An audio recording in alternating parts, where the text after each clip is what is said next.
Golpean una subestación eléctrica en Altai, donde se escuchó una dura explosión y ahí se ve, bueno, pues todo este humo negro. Aseguran que Ucrania ha estado reclutando una red de agentes y simpatizantes dentro de Rusia que trabajan a cabo de o para llevar actos de sabotaje contra objetivos rusos, y comenzó a proporcionarles aviones no tripulados para organizar ataques, según reportan personas de inteligencia de los Estados Unidos. Los funcionarios de Estados Unidos aseguran que esos agentes pro-ucranianos dentro de Rusia llevan a cabo este tipo de movimientos con drones dirigidos específicamente para sabotear objetivos que puedan llamar la atención al conflicto. Pero hasta el momento esto todavía no es reconocido por Ucrania y pues habría que esperar también una reacción por parte de ellos para ver, pues bueno, qué opinan al respecto. Porque por otro lado también están los grupos, la legión, que son rusos, que han estado también haciendo o tomando acciones en diferentes puntos. Por un lado, pues Rusia también ha acusado de que Ucrania estaría haciendo estos sabotajes. En un principio no quería hablar del tema, pero pues ahora lo ha reconocido. En otro caso, vamos a ver el caso de Kathleen Fulvig. Es una australiana que fue condenada por quitarle la vida a sus 4 hijos ya por allá a finales de los 80s, 90s. Estuvo en la cárcel 20 años y ahora mismo ha sido indultada. Según se sabe, esta mujer le llamaron en su momento a la peor asesina en serie de Australia, y se le acusó y se le criticó durísimo en todos los medios. Pasó 20 años en prisión. Ella siempre dijo que era inocente. Fallecieron sus hijos Caleb, Patrick, Sara y Laura, sus hijas. Bueno, siempre alegó que ella no era, que pues evidentemente estaba muy triste, etcétera, etcétera. Hubo apelaciones, pidieron que se investigara más, etcétera, etcétera. Pero el juez Tom Host, un juez que dijo, bueno, hay que poner pues también esta investigación que se había hecho en el tema genético, y resulta que todos los 4 niños tenían una mutación que les habría generado esta muerte. En esas épocas las investigaciones genéticas no se hacían, y es por eso que no se pudo determinar qué razón o cómo es que habían fallecido. Dijeron, pues seguramente los ahogó. Eso es lo que se aseguró, aunque no se demostró. Decían, no es posible que los 4 se vayan a morir por una enfermedad, pues eso no pasa, ¿no? Bueno, pues resulta que sí pasa, pero se pudo demostrar solamente a través de la genética. Ahora, la condena sigue, o sea, el gobernador la indulta y entonces gracias a eso está en libertad, pero la condena no se le ha quitado. Tendrá que investigarse, nomás que esa investigación va a tardar al menos un año. Con todas las pruebas que hay, el juez dijo, ¿sabes qué? Pues pues sí, ¿no? O sea, se aceptan esas pruebas. Por eso mismo el gobernador dice, pues entonces la indultamos, pero sí que se investigue para ver si le podemos quitar también la condena. Ok, ya está en libertad.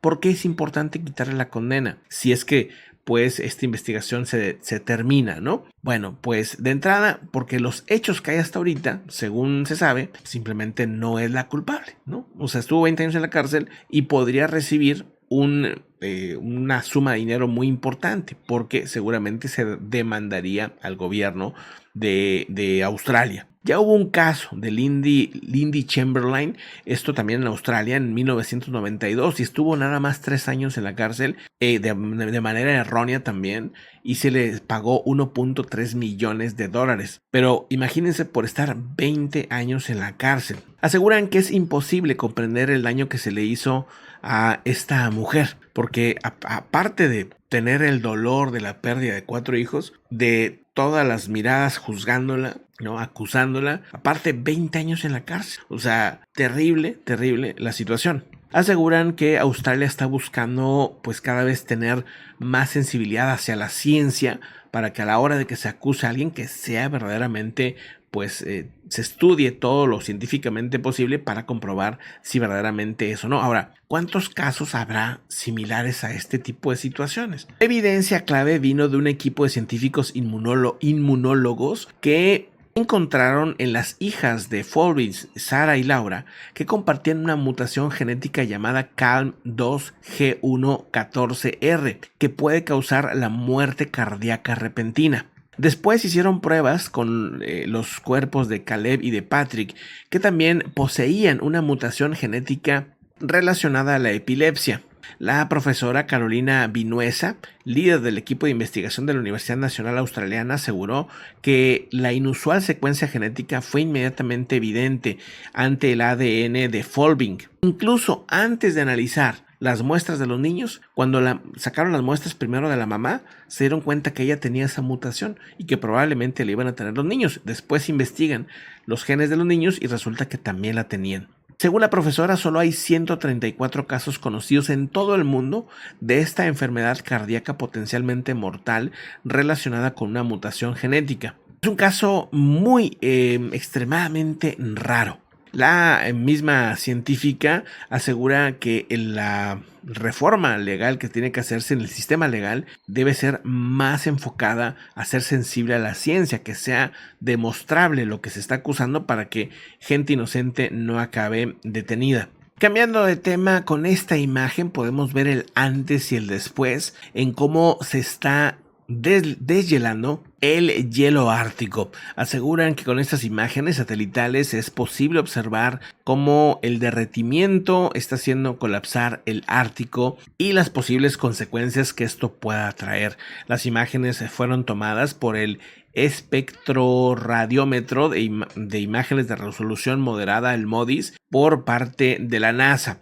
Muestran el hielo fijo en el Golfo de Amundsen, en el norte de Canadá, rompiéndose repetidamente y de forma muy rápida. Esos pedazos de hielo se supone que no se derretían. O sea, se derretía sí algunas orillas y todo, pero las partes fuertes que estamos viendo o que veíamos en la imagen son zonas que no se deshielaban en otros años. El hielo marino del Ártico es el hielo que forma el océano Ártico durante los meses de invierno, y la cantidad de hielo que cubre el océano fluctúa con las estaciones un poco. En esta ocasión, el derretimiento del hielo fijo, del hielo que no se deshace, ha sido roto.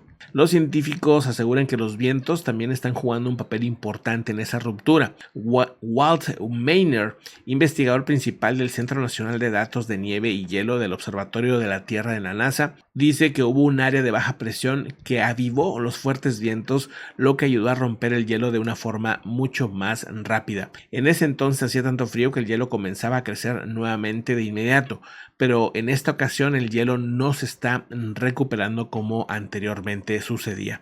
En otro reporte, más de 80 niñas fueron envenenadas en 2 colegios de Afganistán. Casos similares a lo que está pasando en Irán. Atacan escuelas de niñas, de mujeres, de niñas y adolescentes que quieren estudiar en esos países. Pero hay grupos tan extremadamente ortodoxos que van y atacan y envenenan a las pequeñas. Las niñas aseguran tuvieron náuseas y problemas respiratorios después de que las personas desconocidas rociaran el veneno en las aulas. Al menos 82 niñas tuvieron este problema este pasado fin de semana en 2 colegios al norte de Afganistán. Las alumnas tuvieron que ser trasladadas al hospital, según informó un funcionario local que reportó esto a la agencia AP. Esa situación es una campaña dirigida. Estos ataques han ido recrudeciéndose en Irán, ahora también en Afganistán, y bueno, pues un tema muy lamentable y que tiene muy nerviosos obviamente también a los papás.